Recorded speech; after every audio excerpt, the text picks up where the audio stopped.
Bonjour à tous et bienvenue dans cette session. Alors, je m'appelle Luc Jugery, je travaille chez Exoscale. On est sponsor de l'événement, n'hésitez pas à venir nous voir sur le stand. Et aujourd'hui, je vais vous parler de la famille K0S et donc des différents composants qui sont dans cette famille. Alors, on les verra en détail par la suite, juste pour les lister. Dans cette famille, on a K0S qui est la distribution Kubernetes, une distribution Kubernetes légère, qui forme vraiment le socle de cette famille.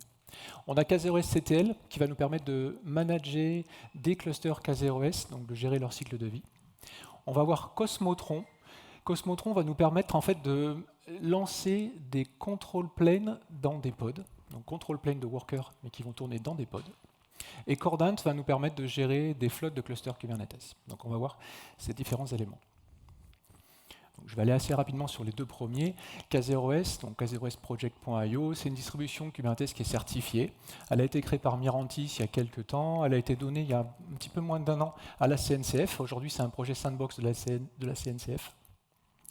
C'est un binaire qui n'a pas de dépendance externe et qui est utilisé aujourd'hui dans différents types d'entreprises en production.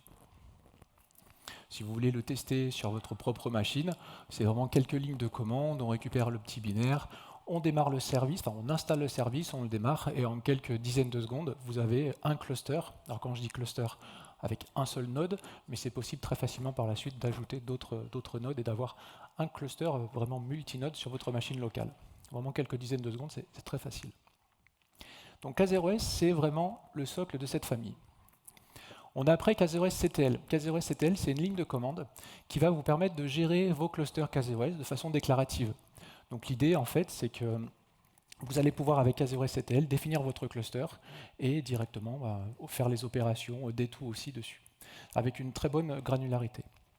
Donc l'idée, c'est que K0S CTL va vous permettre, par exemple, de créer un fichier de template que vous allez modifier pour que ça corresponde à vos besoins.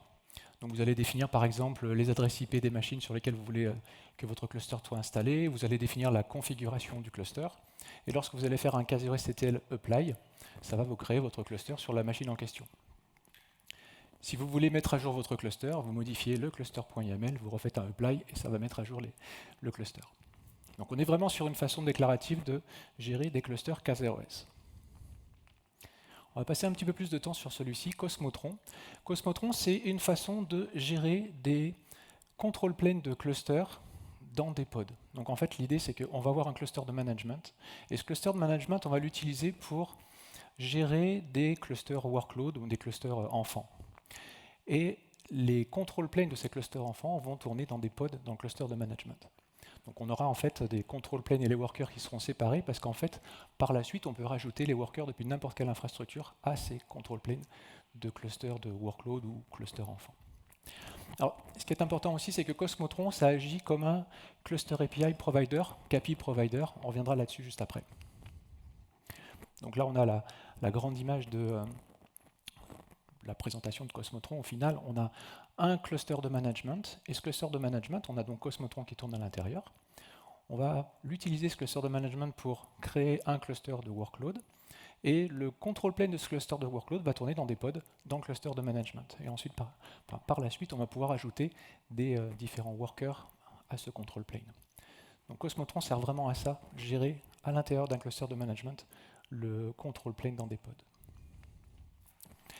J'ai dit que Cosmotron, c'était un KPI provider. Alors juste rapidement, KPI, c'est une façon déclarative de gérer des clusters Kubernetes depuis un cluster de management. Il va s'appuyer sur différentes CRD, différents contrôleurs, notamment cluster et machine déploiement pour les CRD.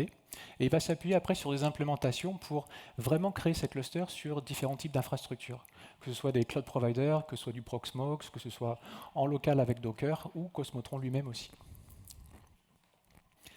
Alors, ici, c'est juste un exemple d'une spécification qui n'est pas complète, d'une spécification KPI, donc qui définit un cluster. En fait, dans cette spécification, j'ai juste fait apparaître ici le cluster. Cluster ici qui est une façon de définir le cluster que vous voulez créer. Et ensuite, machine déploiement qui va être utilisée pour définir les workers qui vont être lancés dans ce cluster. En fait, ce qu'on peut voir simplement ici, c'est qu'on a des références à la fois dans cluster et dans machine déploiement. Ces références, en fait, elles pointent sur différents types de providers que je n'ai pas fait apparaître dans cette spec-là. On va avoir pour la partie cluster un provider qui s'appelle donc Control Plane Provider, qui sera là pour faire en sorte de créer les nodes du control plane du cluster. On a l'infrastructure provider, le deuxième ici, voilà. Le deuxième ici, qui va permettre de spécifier donc toute la plomberie, on va dire, du cluster, les VPC, etc. Et ensuite, sur la partie machine déploiement, ici, on va avoir aussi d'autres références vers un bootstrap provider qui sera en charge de spécifier comment les machines, les worker nodes vont rejoindre le cluster, et aussi sur infrastructure provider qui va permettre de définir où est-ce que seront créés les worker nodes.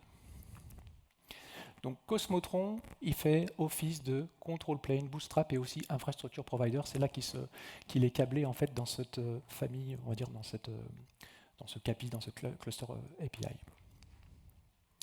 Alors, j'ai mis quelque chose ici, c'est pas forcément lisible, c'est pas grave du tout. En fait, c'était juste pour vous montrer une spécification complète d'un cluster qu'on peut créer avec CAPI, Cluster API. C'est juste pour vous montrer un petit peu la structure de la chose, en fait. Vous allez avoir une définition d'un cluster en haut qui va référencer un control plane et un infrastructure provider, et vous allez avoir la définition du machine déploiement qui va aussi référencer un bootstrap et un infrastructure provider. En fait, l'idée de cette spécification que je montre ici, c'est elle spécifie en fait un cluster qui va avoir son control plane qui sera géré par Cosmotron, ça veut dire que le control plane va tourner dans un pod dans le cluster de management, et elle va avoir ses workers qui seront lancés dans des containers Docker. Donc en fait, ça veut dire simplement que si on applique cette chose-là, cette spécification, dans notre cluster de management, ça va créer un cluster de workload avec le control plane qui tournera dans le cluster de management et avec un worker ici qui tournera dans un container. Donc c'est l'endroit ici où CAPI rencontre Cosmotron, on peut dire. Cordant, c'est à un autre niveau. C'est quelque chose qui est, donc c'est le quatrième élément de cette famille K0S, c'est quelque chose qui est buildé au-dessus de Cluster API et de Cosmotron. Il va permettre de gérer une flotte de clusters et aussi les applications qui tournent dans ces clusters. Il va se baser pour ça sur différents CRD, différents contrôleurs. Par exemple, cette grosse spécification que je vous ai montrée tout à l'heure, celle-ci, en fait, dans l'univers Cordant, elle est templétisée. Ça veut dire que si on veut déployer cette chose-là avec Cordant, on va simplement créer un cluster déploiement ici. Et dans ce cluster déploiement, on va simplement référencer un template, ce sont des choses qui sont déjà existantes dans Cordant. Et c'est ce cluster déploiement qu'on va lancer dans notre cluster de management, au lieu d'avoir cette grosse spécification.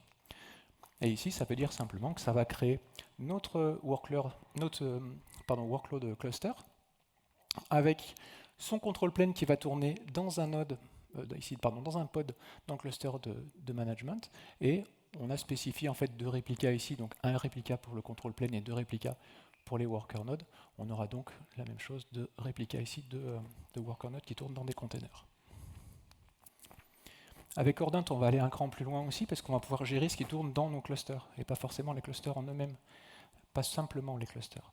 C'est-à-dire qu'avec, par exemple, multi-cluster service, avec ce CRD-là, on va pouvoir dire, je veux que dans mon cluster de workload soit installé typiquement un Argo CD dans une version particulière. Pareil, on référence simplement des templates qui existent ou qu'on peut créer nous-mêmes. Si on applique cette chose-là dans le cluster de management, automatiquement, il va installer un Argo CD sur le cluster de workload. En fait, c'est sur le cluster qui match un label qu'on a pu spécifier ici. Si on avait plusieurs clusters, il installerait ce Argo CD sur tous les clusters qui matchent le label. Donc voilà dans les grandes lignes en fait cette famille K0S avec ces 4 éléments. Si vous voulez le tester, vous pouvez regarder, la documentation est très bien faite. J'ai fait un petit workshop que vous pouvez suivre, k0sfamily.luc.run, c'est mon site perso. Les slides sont disponibles aussi. En key takeaway ici, on pourrait dire que K0S, ce n'est pas simplement une distribution Kubernetes, c'est vraiment le socle d'un écosystème qui est quand même assez riche et qui est dédié à différents cas d'usage. C'est centré autour de Kubernetes, mais ça va plus loin, ça permet de gérer des flottes de clusters et ce qui tourne dessus. Merci à vous, et je vous donne simplement le petit QR code.